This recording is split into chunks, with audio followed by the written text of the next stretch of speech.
Tulong magagayon na waterfall sa San Andres, Catanduanes, patok niya na bisitahon mantang namamatean na ang mainit na panahon. Pasyarantayan sa istorya ni Rosie Nieva. Kasabay kan mainit na panahon na namamatean ngunyan sa Bicol Region, sa Roan, Catanduanes, sa bukas na mag-ako nin mga turista na bakosa na para magpapresko ang hanap, alagad para mag-relax. Ang barangay San Vicente sa Banuan kan San Andres, bihira sa nang dumananin mga tao, alagad digdi palan mahihiling ang tulong magagayo na waterfall sa probinsya. 15 minutong biyahe sa nagikan sa San Andres proper gamit ang motorsiklo. Mantang mapapasaba ka muna sa 30 minutong trekking asin pagbalyo sa sarong salog antes maabot ang Kawali Falls.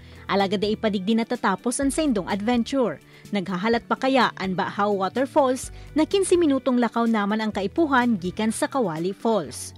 Kung makikita mo naman, talagang pang-tourism yung lugar. Bibiro puntahan. Kaya gusto kong ma-promote talaga yung lugar ito. Sayang ganda. Maganda din pong dinadalyo talaga ng mga turista yan. Kung maaari sana, yung kailangan talaga namin yung tinampo o daan pa tungo rito sa amin. Sigon sa Provincial Tourism Office, igwa naman yung pigigibong tinampo pasiring sa lugar. Sa ngunyan, makondusir naman sindaning capacity building nga ning makabilog nin tour guides para sa mga mabisitang turista.